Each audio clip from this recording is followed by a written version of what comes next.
One stencil, two techniques, and a bonus idea. Are you ready?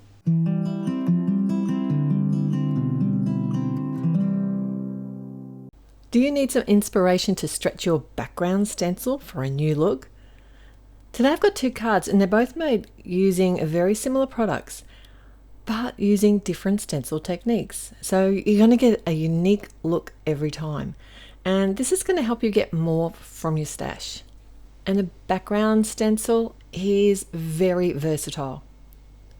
So the first technique I'm going to be sharing with you today is to create a shadowed effect. So today I've got this leaf, it's a repeated pattern style stencil, but you can do this technique with so many different kinds of patterns or even images. You could use it as well. So what I'm doing here is I've chosen a very light grey ink and I've laid the stencil down and I'm adding some colour through the stencil just like you normally would using this light grey ink. Now this is going to be what will create my shadow. So if you want to use a different colour, now's the time to do that. You can do this with any combination of colours that you want. Next it's time to lift the stencil and shift it slightly. Now because I want my shadow to be on the lower right side of the image, I have lifted my stencil only just slightly so that I've got a white gap evenly all around the upper left side of the pattern from the stencil. So I've shifted the image basically up and to the left slightly. And the next thing I'm going to do to step up this one single background stencil is to add multi-layer inking. Now I'm going to do this on both of the cards and I'll walk you through it. Rather than just put one color through the stencil, this is where you can really add some depth and dimension without any bulk. And it's a really great way to stretch your stash. So I've chosen some greens here today and they're from a family of inks. You can mix any colors that want to play nicely, and if you're not sure if they do, you can always test them off on a scrap piece of paper first. But typically I will start from my lightest color and then work towards my darkest. Now because this is a leaf style image, I'm focusing the darker portion of the ink in the center of the stencil leaves. You know, that's going to make the leaf look like it's got more dimension. And the other thing that's going to make it look like it's got even more dimension is that shadow that we've created. I'm using dye inks here today, so there will be a little bit of transparency to them, so you potentially will see that background layer of grey ink through the green inks. If you're wanting more of an opaque look, then I would recommend using pigment inks, and I would wait for each layer to dry before you add the next. And I'm working on a grid mat here that's just going to help hold everything in place, and to remove the panel from the grid mat, it's easiest to actually bend the mat rather than bend the cardstock. If the cardstock does get warped, you can run it through a die cutting machine to flatten it out. But look at that depth and dimension. Now it's time to walk you through the second technique before we assemble our cards. Oh, and we've got that bonus technique coming up too. And we're cheating here a little bit today because we're doing a tone on tone. So we've already got one layer of color down, and that's going to give us a colored background instead of a white background. And this cardstock is a nice bright green. So I'm making sure to use a darker green for my first layer. If you've got a color that's too similar and you're using a tone on tone effect, you are going to lose that effect totally because you won't be able to see the color. Once it dries, it will be a little bit lighter. So if you're not sure, then check on a scrap piece of the colored cardstock first and give it a few minutes to dry, and that'll give you the final idea of what the color is going to look like. And if you're wanting a real subtle effect, maybe just do one color, but we're stepping it up here today, and I'm layering all three colors together through the one stencil to give it dimension. And I'm going all out here.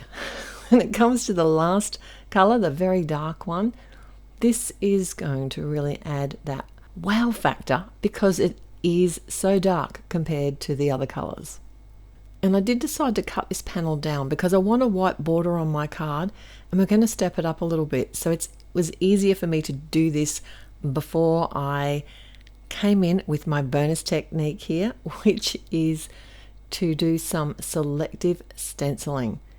Now, using stencil paste slows things down typically because you do need to wait for it to dry. I didn't want to wait for each section to dry. I only want to stencil through the little dots of the pattern here, and it was easier for me to create a little mask with some, you can use any sort of post-it note tape, masking paper, and mask off the sections that you don't want to get the paste onto to make it easier. I have chosen a small palette knife here, which does help, but it's never going to be perfect when it comes to paste. You are going to get those little bits that will get seep through the edges or get in an area that you don't like, and I'll show you shortly how I remove that.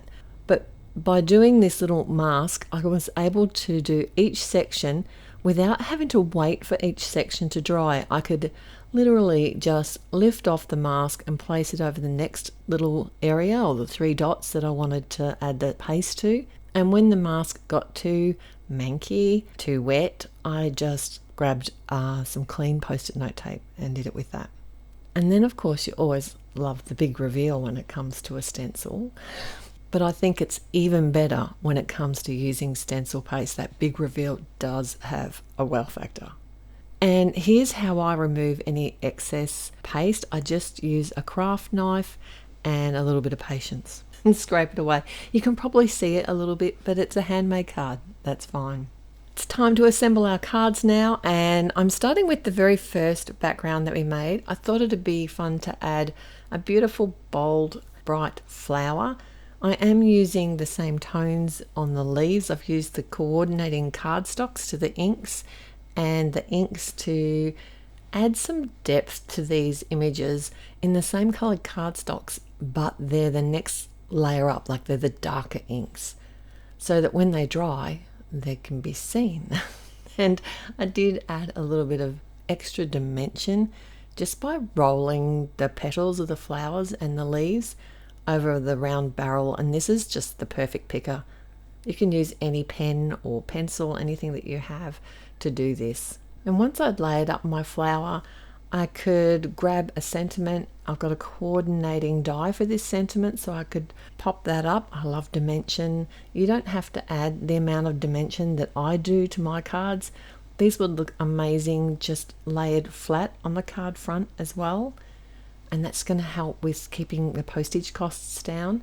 Another thing I want to mention about a busy, bold background like I have on both of today's cards is that if you're struggling to create a focal point, a die cut shape such as a circle that I've done here on both the cards today really helps give the eye somewhere to rest and find that sentiment, find the elements, and then make it easier to create a balanced project without being a little bit overwhelming.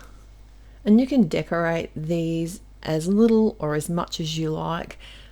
These backgrounds are beautiful enough just to add a big bold sentiment to and leave it at that. I just love flowers, just in case you didn't know. Alright, speaking of flowers, I decided on my next design to choose a small, like it's a similar flower to what the shape of the stencil pattern is, but you could use any little flower, even just a circle like a dot flower would be really pretty too. And I've cut out enough to have one for each of the leaf images on the card front. Now I'm just adding the panel now that the paste is dry to the front of the card. I'm using some 1/2 inch double-sided tape, lining it up, pressing on the corners that have the release tape lifted so that it holds perfectly once I've got my placement sorted. And then I can just remove the release tape. So this background is going to be quite busy, and if you wanted to, just one simple line sentiment would look lovely, like kind of near the bottom of this design or even in the center. But I wanted to step it up and create something that kind of made the background a part of the design, but that it didn't get overwhelmed. So these flowers are basically helping to build on the pattern that we've already created with the multi-inking and with the paste, with that Selective paste, embossing paste. And for the sentiment, rather than die cut it with the coordinating die, I thought I'd use that focal point idea again, and I've got one of the circle dies here, one of the nesting circles, to cut that out. You could leave it at this, and it really does show off that background stenciling and all that work that you've done, but I wanted to take it a step further, and I've decided to bring some black and white butterflies. So these are line art, they're not coloured. Because there is so much colour and design in the background, just having these couple of line art images helps make the background a major part of the focus, but it does bring something else to the card design. So all together now we've got the very first stencil technique where we did the multi-inking to add depth through just one stencil, but we also came in and added a shadow using a light grey ink first. And on the second design we did the same multi-inking, but this time we started with some coloured cardstock and added that Selective embossing pasting. Embossing paste? And I want to know in the comments below, do you have a favourite card today, or are you going to try one of these techniques? And if so, which one? Till next time, bye. Wait, we have more where that came from. If you're after fabulous card making tutorials, you are definitely in the right spot. Our amazing design team create and upload fabulous video tutorials right to this YouTube channel. If you don't want to miss another amazing crafting tutorial, don't forget to subscribe and click that fun red button that you can see. Let's become paper crafting experts together.